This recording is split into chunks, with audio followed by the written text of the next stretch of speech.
Hi, I'm Libby Clegg. I am a former Paralympic sprinter. I have been to 4 Paralympic Games: Beijing, London, Rio and Tokyo, and I broke world records and won quite a few medals. Wow, right. Originally, I read that you wanted to be a ballet dancer. Is that how did you get into athletics? So originally I did want to be a ballet dancer because I loved dancing from the age of 2, and I did it for quite a long time. I did it for just over 10 years. However, I'm very competitive and I really enjoyed sports day in school, and I just thought I'd go along to my local athletics club and give it a go there. And I just liked athletics because you could try lots of different events, from short distances all the way through to long stuff and jumping, throws. There's a variety, and I really enjoyed that when I was younger. Right. So when did you actually retire from athletics? So you moved on to Cycling. to actually charity champion now. Yeah, I'm doing quite a lot at the moment. So I decided to retire from athletics probably a year before the Tokyo Games after it being postponed. So I officially retired in September, and it was definitely the best decision for me. I was ready to call it a day. I now work for Vista, which is our Leicestershire-based sight loss charity, and it's just a great opportunity for me to give back to the blind community, really, and hopefully get more support and awareness. But I also do cycling as well now. I'm now on the British cycling team. So you can't keep away from athletics. Yeah, just still do the old sport. Yeah. So you can't put the fitness down completely, I suppose, after all those years. No, sadly not, no. But it's very different cycling, but it's good fun. Yeah. Will you be doing it at a high level, do you think? Or? I'm definitely going to be doing it at a high level. I think I'm going to be doing World Championships in October. It's a bit scary. Okay. Yeah, it's very different running with next to a guide runner and then being on a tandem going at 50 miles an hour. Yeah. But first, the Firewalk later this month. How are you feeling about that? I'm really excited about the Firewalk. It's an event that I've organised, so hopefully it'll go well. We've got quite a few sign-ups so far. I've been roped into doing it myself, so it's a good job I'm not running anymore because I might, have a few burns. No, it's all safe, jokes aside. And it should be a really good day, and it's a great way to spread more awareness about Vista and do some fundraising that we really need. So is there any fear about it or anything like that? Lots of people have asked me how safe it is, but it's really, really safe. We wouldn't be allowed to do it if it wasn't. We do a health and safety workshop beforehand, and it's just an opportunity to have a bit of fun, really, and try something different and something new and give yourself a new challenge. And how you've been preparing for it? Because I imagine it's quite psychological. It's definitely a psychological preparation event. I've asked quite a few people that have done it before, and they've described it as like passing a hot potato from hand to hand. There's that kind of heat. So the idea is that you walk quite quickly. You don't run. Walk briskly is the advice I've been given. And what drives you to take on such ambitious challenges? Because there was dancing on ice as well, wasn't there? Third in that. Yeah, I feel like I just like to try new things and set myself new challenges. And because obviously I can't see very well myself, a lot of people tend to put barriers up, and I like to prove people wrong. So I like trying new things and challenging myself in new ways. So the Firewalk is just another challenge that I'd like to tick off my list. Are there any challenges that you'd be reluctant to take on? I keep getting asked to have a go at doing a skydive, and I'm a bit fearful of heights or have a fear of falling, so that's one thing I'm not 100% sure on.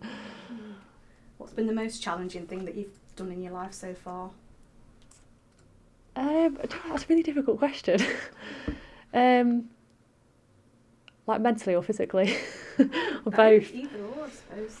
Equal To be honest, I think Dance on Ice was probably one of the most difficult things I've done mentally and physically, because it looks really glamorous on television, but there's a lot of hard work that goes behind that, like the training for it and the long days And when you get to like week 7 or 8, you're kind of ready for the show to be over, even though you're enjoying it still.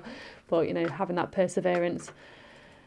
But, you know, for me, I think I'm quite a resilient person, so I kind of forget that some of the things that I've done have been quite challenging, because I'm always on to the next thing, like the next challenge, the next event, the next competition. So I think I don't necessarily give myself as much credit as I need to for some of the things I've done. Yeah, because it looks quite effortless, doesn't it, the end product? But I suppose that's like the athletics as well, isn't it, all the hard work? Yeah, definitely the end product is what everyone sees, but you forget about obviously the day-to-day work that goes in, and the toll that it has on your personal life as well. It's not easy sometimes. Do you think your disability shaped your attitudes to life and made you more determined, do you think? I definitely feel like having my visual impairments shaped who I am.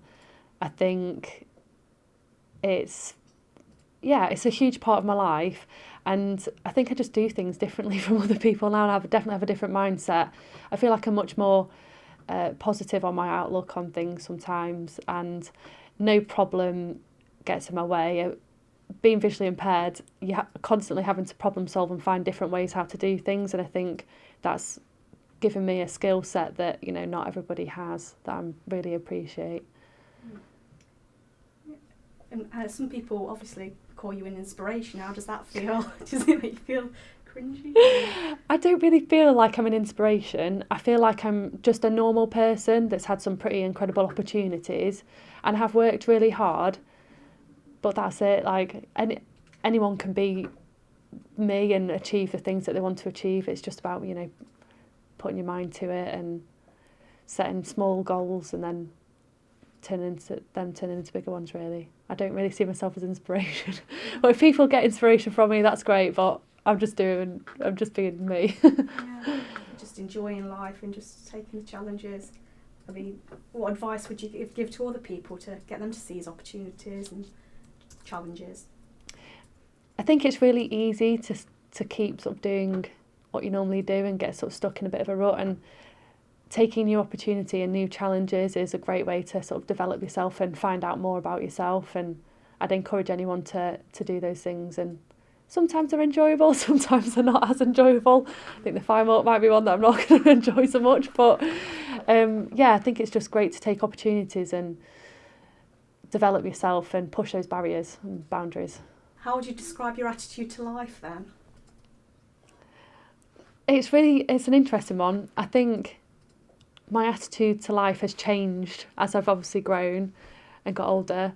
But, you know, for me, it's just about enjoying my life and just being the best person I can be for me and my son as well. He's changed my life a lot. So, yeah, just enjoying my life, really, and do the things that make me happy and be around the people that make me happy.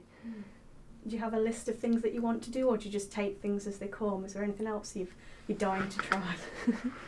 I think for me, I'd like to do a bit more travelling and seeing the world, because I like learning about other cultures and things like that.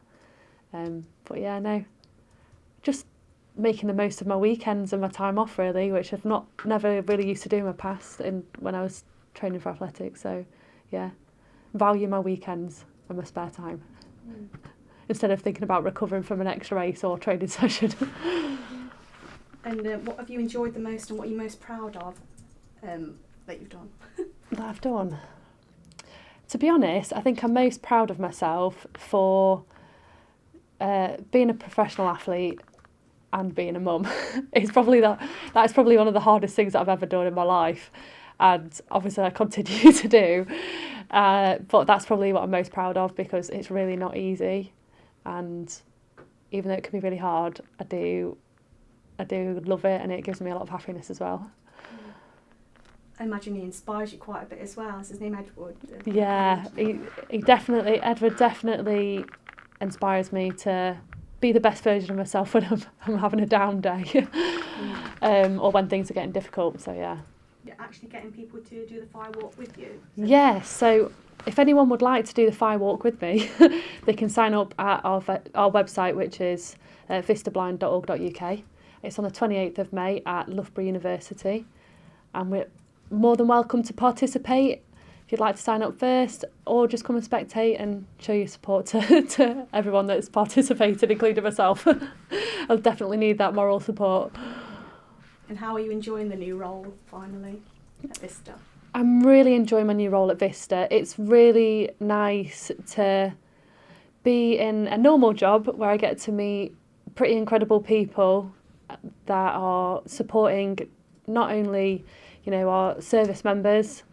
They do such a great job with the stuff that they provide and deliver every day, but obviously also the members that benefit from it as well. It's really nice hearing their stories and getting to know them as well. And it helps me be able to fundraise and be a really good ambassador for Vista as well.